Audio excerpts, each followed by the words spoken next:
Kolegებო, მოგესალმებით. Კვორუმი არის, შეგვიძლია დავიწყოთ ბიუროს დღევანდელი სხდომა.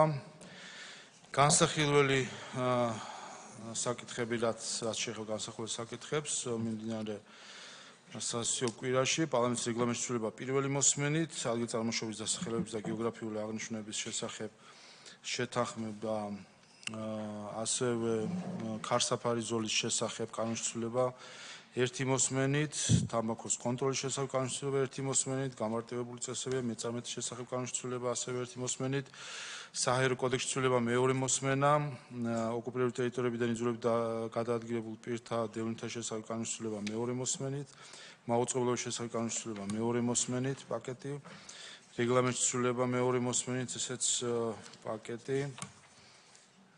შემდეგი გახლავთ 26 საკითხი წიაღის შესახებ კანონის ცვლილება მეორე მოსმენით, მიკროსაფინანსო ორგანიზაციების შესახებ კანონის ცვლილება პირველი მოსმენით, ელექტრონული კომუნიკაციების შესახებ კანონის ცვლილება პირველი მოსმენით, ჰერალდიკის სახელმწიფო საბჭოს დებულების დამტკიცების შესახებ პარლამენტის დადგენილების ძალადაკარგულად გამოცხადება.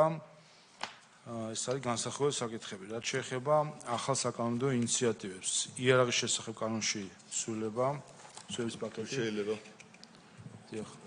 თუ შეიძლება აღნიშნული საკითხი რომ მომდევნო სასიო კვირისთვის გადავიტანოთ დაჩქარებული წესით აქვს შემოტანილი, მაგრამ შემდგომ კი ბატონო, ესე იგი დაჩქარებულის მოთხოვნა და როგორც აღნიშნა ინიციატორებმა 1 აპრილის კვირაში უნდათ ეს ინიციატივა თავდაცვის კომიტეტის წამყვანი კომიტეტის სტატუსით არის შემოთავაზებული დარგობრივი ეკონომიკის და იურიდიული სავალდებულო დასკვნა. კი ბატონო, გადაეცემა შესაბამის კომიტეტს და თქვენ გადაწყვეტილება რომ 1 აპრილის სასიო კვირაში იყოს დაჩქარებული წესით. მადლობა. შემდეგი სახალხო დამცველის შესახებ კანონში ცვლილება. ადამიანის უფლებათა დაცვის და სამოქალაქო ინტეგრაციის კომიტეტის წამყვანი ჯანმრთელობის დაცვის სავალდებულო დასკვნისთვის. კი ბატონო, წიაღის შესახებ კანონში ცვლილების პაკეტი. გარემოს დაცვის და ბუნებრივი რესურსების კომიტეტი წამყვანი კომიტეტის სტატუსით არის შემოთავაზებული დარგობრივი ეკონომიკისა და ეკონომიკური პოლიტიკის კომიტეტი და საფინანსო საბიუჯეტო სავალდებულო დასკვნისთვის.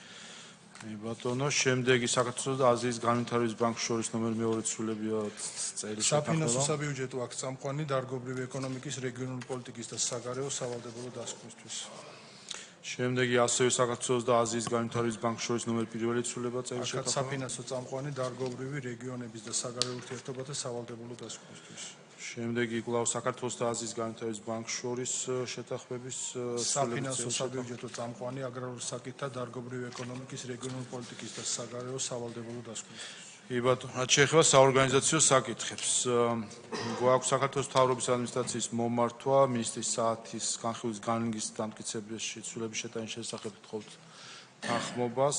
მადლობთ. ასევე საფინანსო საბიუჯეტო კომიტეტის მომართვა ვადის გაგრძელებასთან დაკავშირებით საქართველოს და ევროპის საინვესტიციო ბანკის შორის ხელშეკრულებასთან დაკავშირებით ახაც ვთხოვთ თქვენს თანხმობას. მადლობა.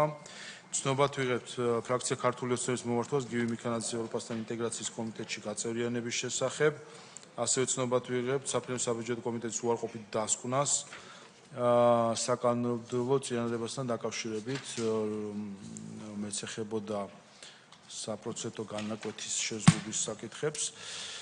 შემდეგი ცნობად ვიღებთ ადამიანის უფლებათა დაცვისა და სამოქალაქო ინტეგრაციის კომიტეტის უარყოფით დასკვნას საკანონმდებლო წინადადებაზე, რომელიც ეხება ქირის საკითხებს.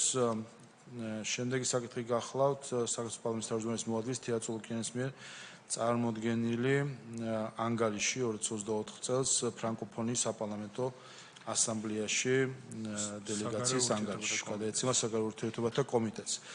ცნობად ვიღებთ ასევე ინფორმაციას ვიზიტთან დაკავშირებით, რომელიც ბატონმა გივი მიქანაძემ წარმოადგინა.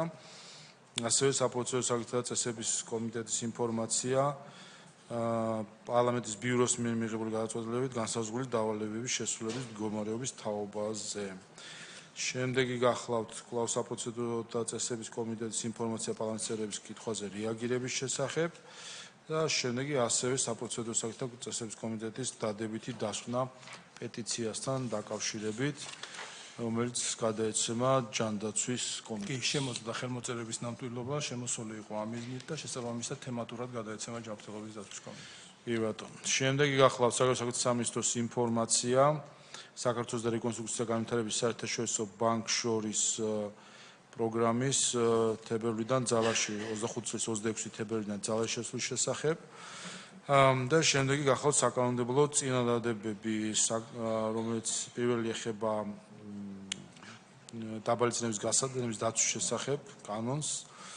გადაეცემა დარგობრივი ეკონომიკის კომიტეტს, შემდეგი არის ხაზობრივი ნაგებობის დაცვის შესახებ, გადაეცემა ასევე დარგობრივი ეკონომიკის კომიტეტს, შემდეგი გახლავთ ლიცენზირებულ საქმიანობის ხაზობრივი ნაგებობის გამოყენების შესახებ, გადაეცემა ასევე დარგობრივი ეკონომიკის კომიტეტს. ანალოგიური შინაარსის შემდეგიც. დიახ, ერთი და იგივე ავტორიც ხავთ თან.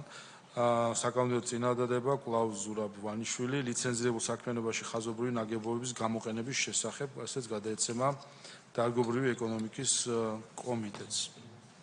და ბოლო საკითხი არის ხაზიანთა საბჭოს გადაწყვეტილება ნომერი 78-79, რომელიც უნდა დავამტკიცოთ თქვენს მხარდაჭერას.